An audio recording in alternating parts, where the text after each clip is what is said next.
Sí, buenos días, hermanos de la iglesia Pan y Vida, Dios les bendiga. Estamos acá nuevamente tratando de entender lo que Dios quiere decirnos a través de su palabra, y continuamos con el estudio de Mateo de manera sistemática. En esta oportunidad vamos a hablar o centrarnos en el capítulo 26, del verso 30 en adelante, y allí Jesús va camino a la cruz del Calvario, recordando que en las clases anteriores hemos visto que Jesús tiene la palabra profética más segura, capítulo 24 de Mateo, los tiempos antes del fin. Y en el capítulo 25 nos ayuda o nos da dos parábolas importantes. La parábola de las vírgenes, para velar y estar apercibido, y la parábola de los talentos, que nos llaman a una fidelidad a la obra del Señor. Bueno, luego, acá en el capítulo 26, vemos cómo comienzan los conflictos que llevan a Jesús a la cruz del Calvario, y vemos la negación, el complot para prender a Jesús, perdón, y lo dijo allí en el capítulo 2. Sabéis que dentro de 2 días se celebra la Pascua, y el Hijo del Hombre será entregado para ser crucificado. O sea, ya estaba anunciando hacia dónde iba, y se los decía a sus discípulos.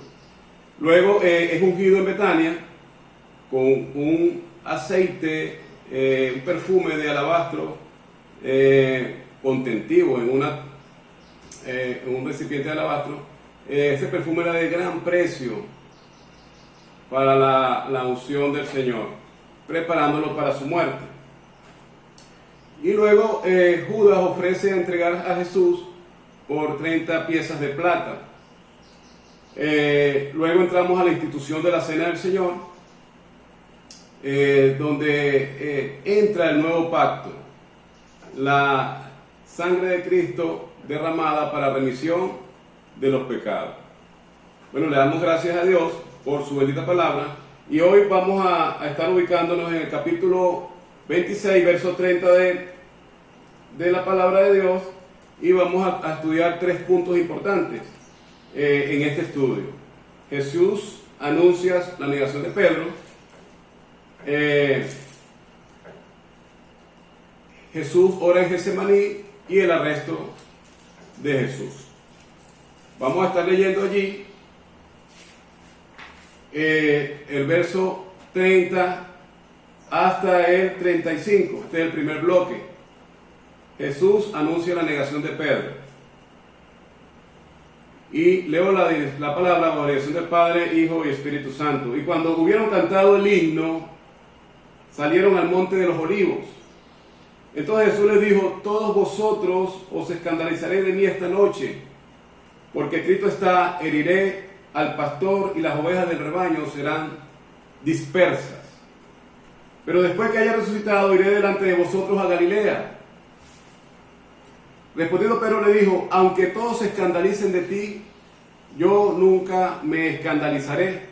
Pero Jesús le dijo: de cierto te digo que esta noche, antes que el gallo cante, me negarás 3 veces. Pedro le dijo: aunque me sea necesario morir contigo, no te negaré. Y todos los discípulos dijeron lo mismo. Al final de la Santa Cena, haciendo referencia al verso 30, los discípulos cantaron junto a Jesús el himno. Y este himno es uno de los aspectos menos conocidos de Jesús, porque se presentó únicamente en ese momento, luego de haber tomado la cena. Ahora usted se preguntaría, ¿qué himnos cantaron? Y como tradición judía, acostumbraban a la celebración de la Pascua a cantar los salmos comprendidos entre el 113 y el 118. Estos cantos de la palabra hebrea Halel, denominado alabanza a Dios, los cantaron esa misma hora en que salían al monte de los olivos. Estos salmos expresan el poder, la sabiduría y la bendición de Dios y recuerdan la liberación del pueblo de Israel por parte de Dios. Esto es un hecho emotivo para que los judíos alaben a Dios y canten estos salmos durante la Pascua. Y lo sorprendente de esto es que Jesús cantaba los salmos, y Jesús sabía lo que le iba a acontecer. Sabía lo que le iba a suceder y pensar que estando a minutos de ser arrestado, a minutos de ser apresado por mucha gente que vino con espadas y palos, colocado un manto escarlata, luego de haberle desnudado para escarnecerle, y con una corona de espinas, y sobre ella le dieron una caña en la cabeza, condenado a muerte y crucificado de la peor manera. Sabiendo todo esto, aún Jesús, sabiendo todo esto, cantaba salmos al Señor, cantaba los himnos de alabanza. Y recitando el Salmo 113:1, le dice así: alabad al Señor, alabad siervo de Jehová, alabad el nombre de Jehová. Sea el nombre de Jehová bendito desde ahora y para siempre, desde el nacimiento del sol hasta donde se pone el sol. Este pudo haber sido uno de los salmos que cantaron en ese momento. También recitando el Salmo 118:1 nos dice: alabad a Jehová porque Él es bueno, porque para siempre es su misericordia. Entonces, los cantos del hebreo Halel estaban hechos para alabanza a Dios. Y también allí en esos salmos, entre el 113 y 118, se presentan unos salmos de carácter mesiánico. Y estos salmos están comprendidos entre el 116, versos 3 al 4, oración de Jesús en Getsemaní. Y quiero tomar la lectura de este salmo, Salmo 116, versos del 3 al 4. Y dice: me rodearon ligaduras de muerte. Jesús, estando en Getsemaní, pudo percibir eso, sentir eso. Me encontraron las angustias del Seol. Angustia y dolor había yo hallado. Entonces invoqué el nombre de Jehová, diciendo: oh Jehová, libra ahora mi alma. Ahí podemos ver que en la oración de Getsemaní se cumple este momento que atravesaba nuestro Señor Jesús. Y también puedo decir que Jesús complementa o completa o contempla la próxima resurrección. Salmo 116, 8-9. Versos 8-9. Pues tú has librado mi alma de la muerte, mis ojos de lágrima y mis pies de resbalar. Andaré delante de Jehová en la tierra de los vivientes.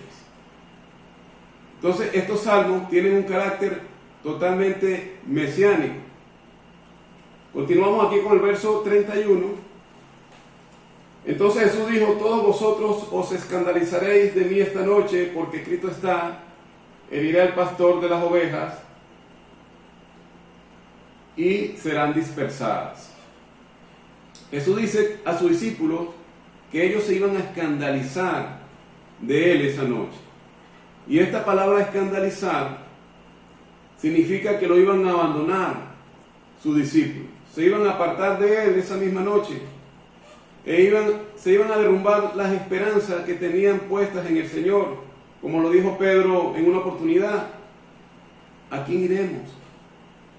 Solo tú tienes palabra de vida eterna. Esa misma noche se iban a separar del Señor Jesús. Ahora, este versículo también se presenta un acontecimiento profético ya establecido en Zacarías 13:7. Heriré al pastor y las ovejas serán dispersadas. Esto le da un peso de envergadura a nuestra palabra, a nuestra Biblia. todas las palabras escritas, profetizadas, se cumplen. Y hace referencia a que esa misma noche se iba a cumplir esa profecía. Y la frase, porque escrito está, hace referencia a que ya no había vuelta atrás. Ya se había escrito el edicto, porque escrito está.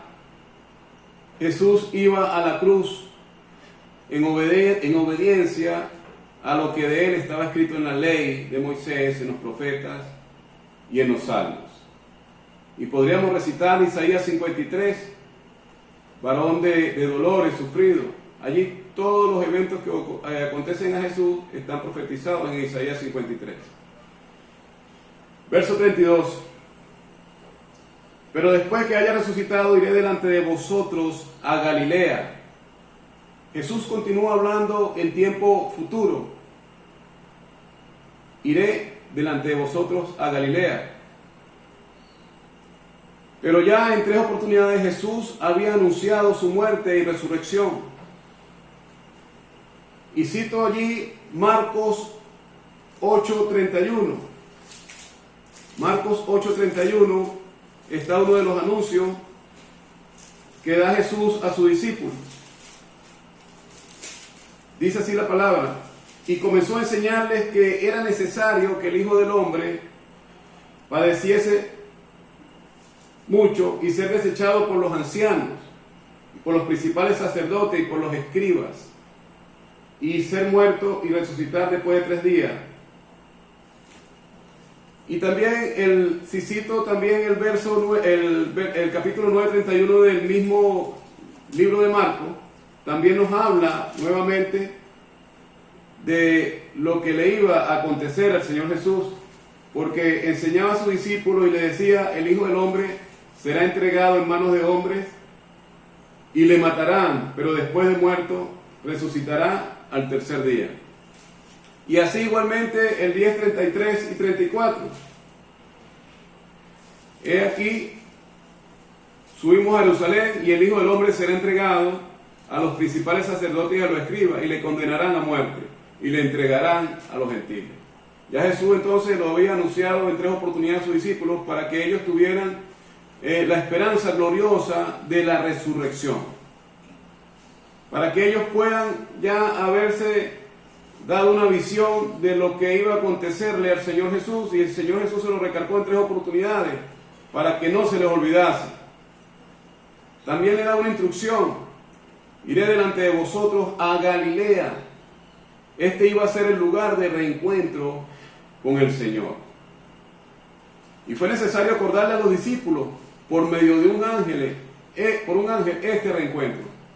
Allí lo podemos ver en Marcos 16, 6, 7.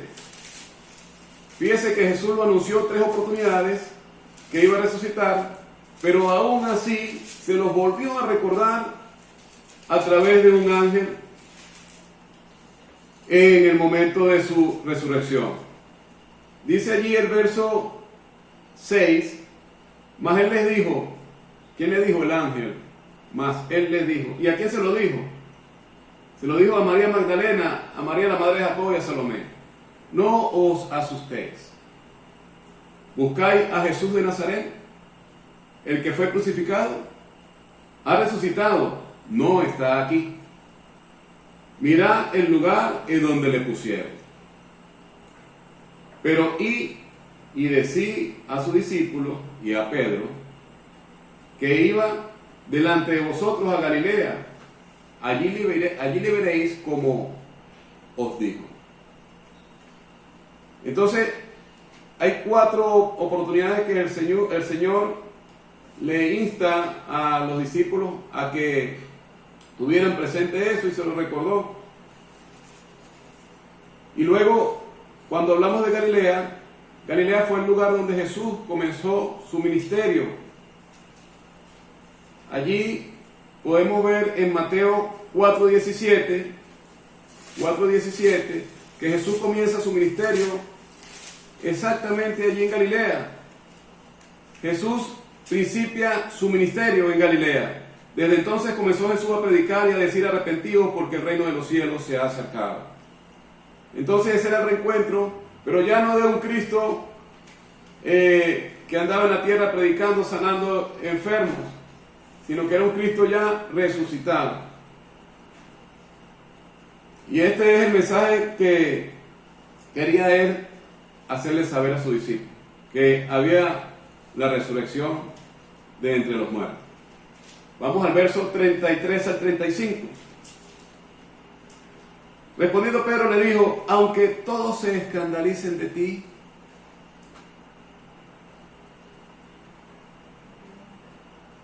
yo nunca me escandalizaré.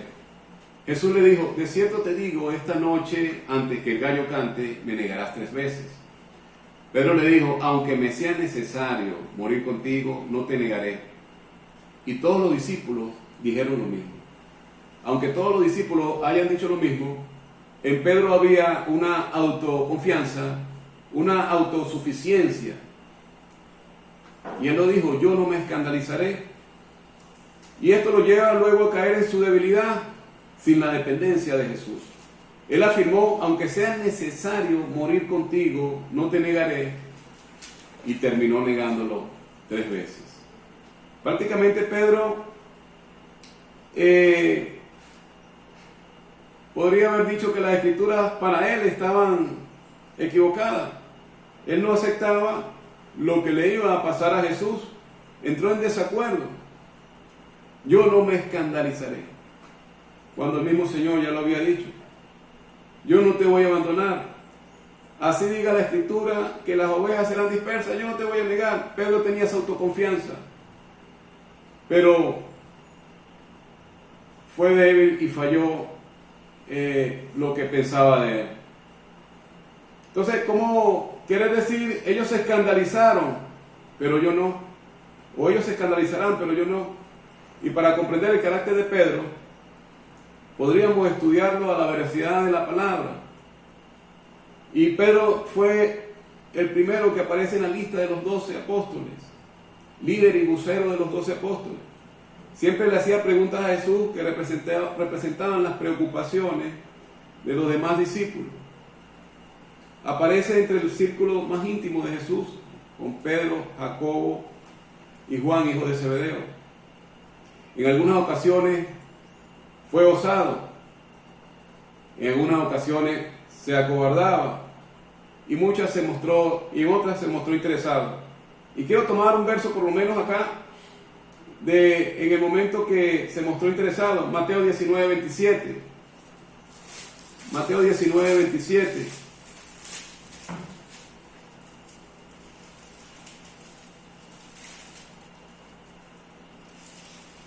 Dice la palabra: entonces respondiendo Pedro le dijo: he aquí, nosotros lo hemos dejado todo y te hemos seguido. ¿Qué pues tendremos? O sea, Pedro había dejado de pecar por seguir a Jesús. Y ahora, ¿qué pues tendremos? Se mostró interesado en qué iba a recibir del Señor. Ahora, Pedro era de temperamento colérico, era su manera de ser, básicamente debido a su impulsividad impetuosa y tendencia natural al liderazgo, porque era líder del grupo de los 12. Su ferviente fervor y rápida acción le permitieron ocupar la posición de liderazgo entre sus compañeros y convertirse en un fiel líder de la iglesia primitiva. Estoy hablando del libro de los Hechos en adelante. Pedro, en gran medida, debido a su temperamento extrovertido, activo y enérgico, desempeñó un papel importante durante el tiempo de Jesús, llegando a ser el portavoz de sus condiscípulos.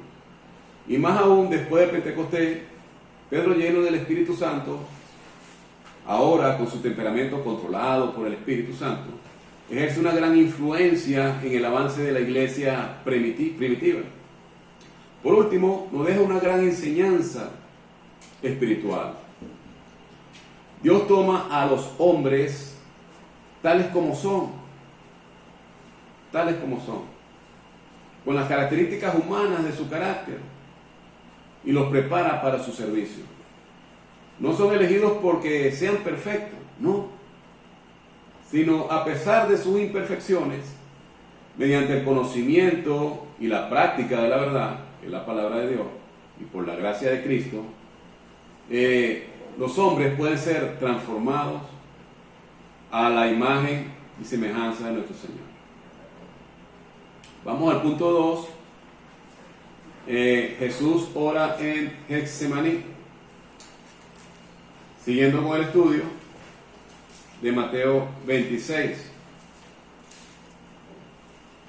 Y tomando el verso 36 dice: entonces llegó Jesús con ellos a un lugar que se llama Getsemaní y dijo a sus discípulos: sentaos aquí entre tanto que voy allí y oro.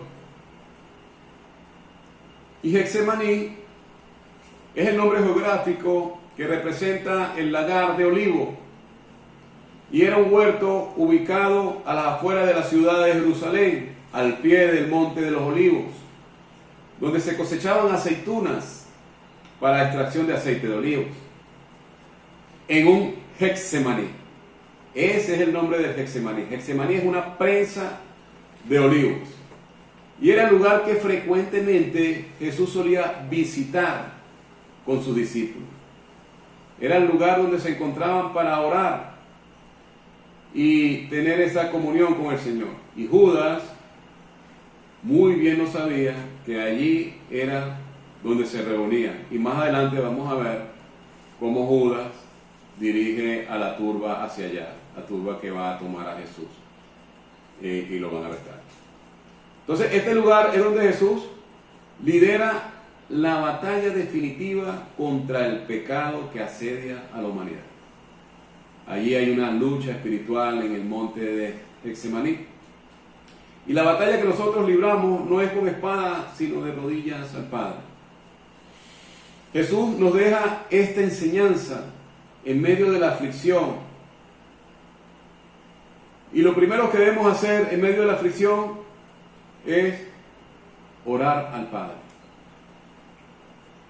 para que podamos ser librados de cualquier acechanza que pueda perturbar nuestras vidas. Vamos al verso 37 y 38. Y tomando a Pedro y a los hijos de Zebedeo, comenzó a entristecerse y a angustiarse en gran manera. Entonces Jesús dijo: mi alma está muy triste hasta la muerte. Quedaos aquí y velad conmigo. Tomando a Pedro, Jacobo y Juan, los hijos de Zebedeo, Jacobo y Juan, quienes eran de su círculo más íntimo, querían expresarle en lo secreto: estoy angustiado. Jesús quería hacérselo saber: estoy triste. Y cuando estamos pasando por algún momento difícil en nuestra vida, por un momento íntimo o muy personal, acudimos a alguien de mucha confianza para hacerle saber lo que nos está pasando. Y bueno, Jesús se reunió con ellos allí para poder expresar lo dolido que se sentía por lo que le iba a acontecer. Pero sabemos que Jesús estaba en comunión también con el Padre Celestial y que Él conocía todo lo que estaba pasando. Y qué mayor consuelo que para nosotros en nuestra vida que Dios. Entonces, el lugar de oración, el lugar de comunión con el Señor y con sus discípulos, pasaba a ser un lugar de angustia. En su omnisciencia podía ver lo inmundo de este mundo agolparse sobre su santo ser. Sabía todo lo que le iba a acontecer en su santidad. Iba a cargar el peso del pecado de la humanidad. Eso le causaba ese dolor también, esa tristeza. Y la carta a Corintios, capítulo 2, capítulo 5, verso 21, nos dice: al que no conoció pecado, por nosotros se hizo pecado, para que nosotros fuésemos hechos justicia de Dios en él. Y estaban allí Jesús por dos razones: la obediencia al Padre. Hebreos 5, 7. Hebreos 5, 7 al 9. Dice la palabra de Dios: Y Cristo, en los días de su carne, ofreciendo ruegos y súplicas en gran clamor y lágrimas al que podía librar de la muerte. Es el momento que estaba allí Jesús orando al Padre. Ruegos, súplicas, clamor y lágrimas al que podría librar de la muerte. Fue oído a causa de su temor reverente. Y aunque era hijo, por lo que padeció, aprendió la obediencia. Jesús fue por obediencia al Padre en su plan perfecto de salvación del hombre pecador. Jesús fue allí para sufrir por el pecado de toda la humanidad, porque si no hubiese sido así, ¿dónde estuviéramos nosotros hoy? Jesús, el propósito definitivo era el plan de salvación del hombre. Y lo dice en el libro de los Hechos, capítulo 4, verso 12, dice que en ningún otro hay salvación, porque no hay otro nombre dado a los hombres bajo el cielo en que podamos ser salvos, solo a través de Jesús. Y evidentemente la copa representa la cruz del Calvario, y lo que está contenido dentro de la copa es el peso de llevar el pecado de toda la humanidad. Verso 40.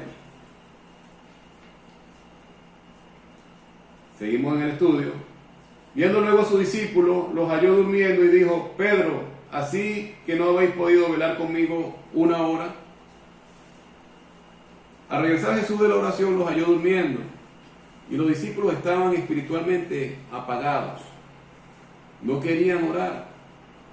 Pedro, que le había dicho hace unos momentos, aunque sea necesario morir contigo, estaba durmiendo. Pero debemos saber que lo que sentía Jesús no lo sentían sus discípulos, porque ellos no sabían lo que le iba a acontecer. No sabían lo que le iba a pasar a nuestro Señor Jesús en unos momentos. El que estaba angustiado era Jesús por todo lo que iba a pasar. Tu vecino no sabe las preocupaciones que tú tienes, pero el Señor sí. Clama a Jesús en tu angustia y Él te va a ayudar. En tus preocupaciones, Jesús te dice: clama a mí y yo te responderé. Verso 41. Velá y orá para que no entréis en tentación. Recordemos que en Getsemaní se está librando una batalla espiritual. Y Jesús hace referencia a que en ese momento venían a arrestarlo. Venían a herir al pastor para disipar las ovejas. Jesús ya había orado para que la fe de Pedro no faltase. Y tomando la lectura bíblica en Lucas 22, 31 al 32, pero yo he orado por ti para que no falle tu fe. Así se lo dijo a Pedro. Y tú, cuando hayas vuelto a mí, fortalece a tus hermanos. Ya Jesús había orado para que Pedro sea fortalecido en la fe no le fallara.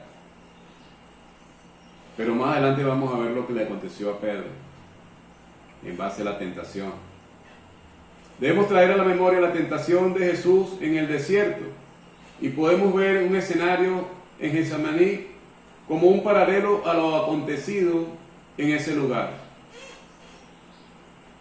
Allá Jesús tuvo una batalla espiritual en el desierto y selló esa batalla espiritual cuando le dijo a Satanás: escrito está, no tentarás al Señor tu Dios. La naturaleza humana que se muestra aquí entre la carne y el espíritu, sabemos que la carne es débil en cuanto a las tentaciones y la carne está inclinada a la maldad. Pero el espíritu busca la obediencia a todo lo que le agrada a Dios. Y Gálatas 5, 16, 17 también nos dice allí Pablo: digo pues, andad en el espíritu y no satisfagáis los deseos de la carne, porque los deseos de la carne son contra el espíritu y el espíritu es contra la carne, y estos se oponen entre sí para que no hagáis lo que quisierais. Ciertamente no podemos librarnos de esta carne por ahora, pero vendrá el día en que se pueden presentar dos eventos: somos arrebatados o que muramos. Pero el Señor nos invita por ahora a velar y orar. Velad y orad para que no entréis en tentación. 42-45 del estudio.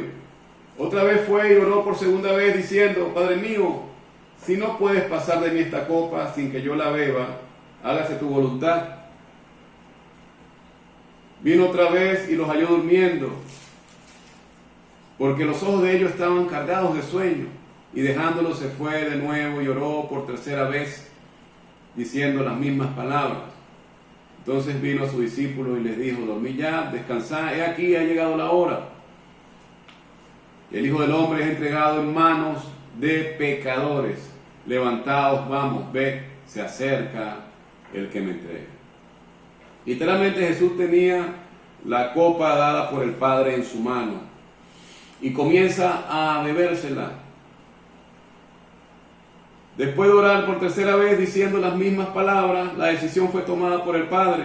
Jesús debía tomarse lo amargo de la copa para redimir los pecados de toda la humanidad a través de la cruz.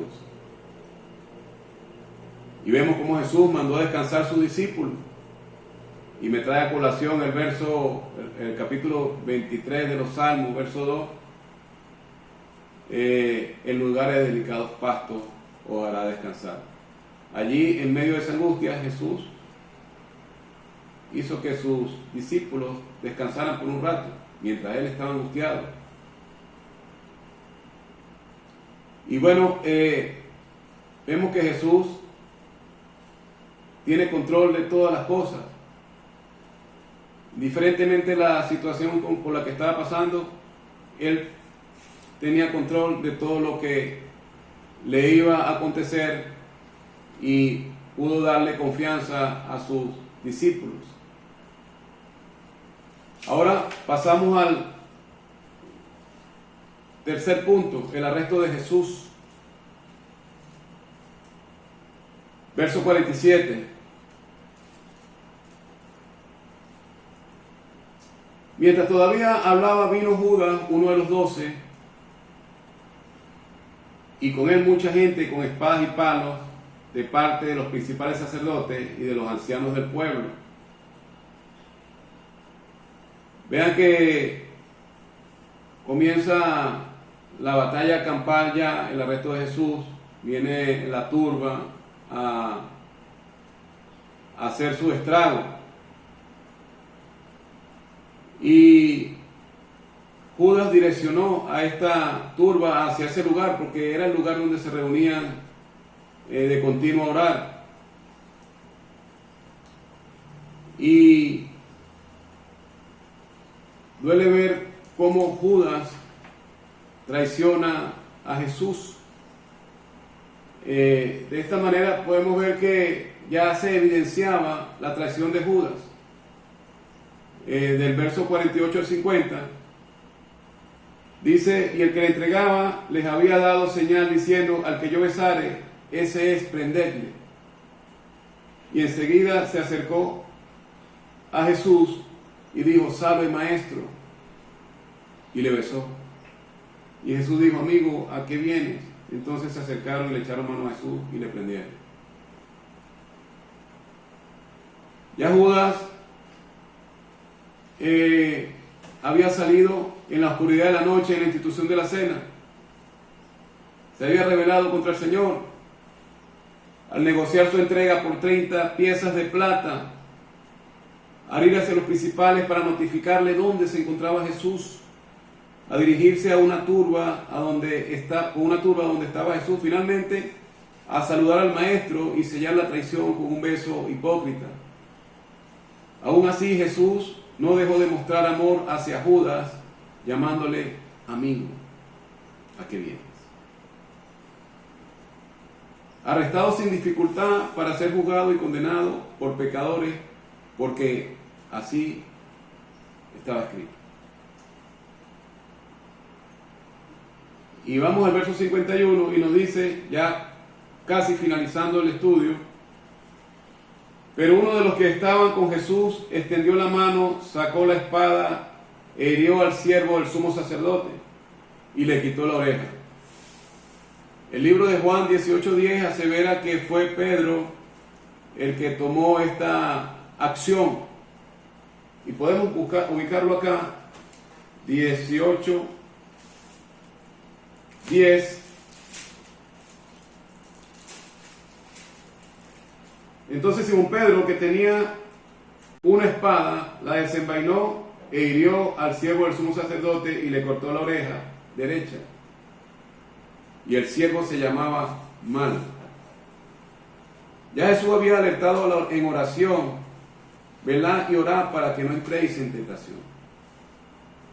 Ya Jesús lo había predicho para que en este momento que iba a suceder esto, ellos no tomaran estas actitudes. Y esta tentación fue una tentación de ira. Pero Pedro en este momento se dejó llevar por el impulso humano de la carne. Inmediatamente el Señor remedia la situación sanando la oreja del siervo del sumo sacerdote. Allí está en Lucas 22:51, como Jesús hace esta sanación. Dios quiere que estemos apercibidos espiritualmente, llenos de amor, llenos de paz, de paciencia, para soportar estos tipos de eventos y no dejarnos llevar por la ira. 53 y 54. ¿Acaso piensas que no puedo orar a mi Padre y que Él no me daría más de 12 legiones de ángeles? Pero ¿cómo entonces se cumpliría en la Escritura de que es necesario de que así se haga? Evidentemente Dios tiene el poder para librar a Jesús en ese instante de quienes lo asediaban, pero de ser así, el plan de salvación no se hubiese consumado. 55 y 56, cerrando el estudio. En aquella hora dijo Jesús a la gente: como contra un ladrón habéis salido con espadas y palos para prenderme. Cada día me sentaba con vosotros enseñando en el templo y no me prendisteis. Mas todo esto sucede para que se cumplan las escrituras de los profetas. Entonces todos los discípulos, dejándole, huyeron. Jesús no está huyendo de la justicia divina. Vinieron a buscarlo de noche. Nunca lo habían hallado en alguna acusación mientras públicamente enseñaba en el templo a la luz del día. Y finalmente consiguieron su propósito, estos fariseos que lo odiaban, y fueron y lo tomaron como un ladrón y lo llevaron a la cruz del Calvario y lo colocaron allí también como con dos ladrones. Ahora, Dios nos insta a que en medio de la aflicción alabemos su nombre con himnos y cánticos espirituales. Aunque Pedro falló como hombre, amaba al Señor. Dios conoce nuestros corazones, pero también sabe lo que guardamos dentro de nuestros corazones. De toda cosa guardada, debemos guardar nuestro corazón. Debemos velar y orar para no entrar en tentación. Cualquiera que sea la tentación, debemos estar velando y orando. Y si algún día llegase a entrar en un conflicto por algún violento, permítele a Dios que haga en esa persona amor para que pueda cambiar su actitud. Dios nos libró de una condenación eterna a través del sacrificio de Jesús en la cruz. Este es el plan maravilloso de salvación que Dios había establecido para nosotros. Dios les bendiga y nos estamos viendo en el próximo estudio. Vamos a estar viendo el capítulo 57 en adelante, Jesús ante el concilio.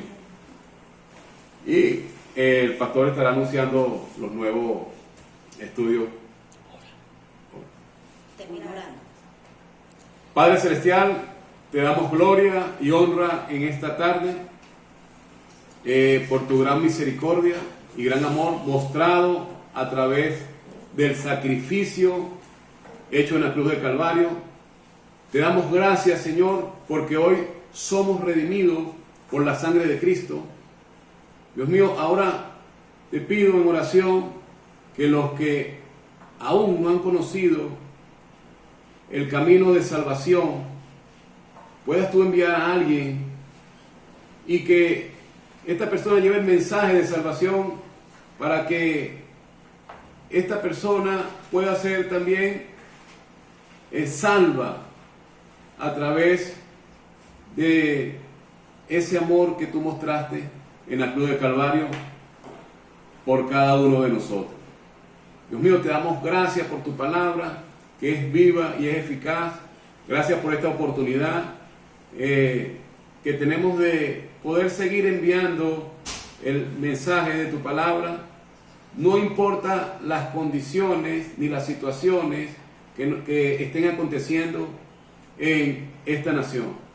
Dios mío, tu palabra sea esparcida de cualquier manera y a cualquier lugar de Venezuela y del mundo, para salvación de la humanidad caída, de la humanidad perdida por el pecado. Gracias te doy, Señor,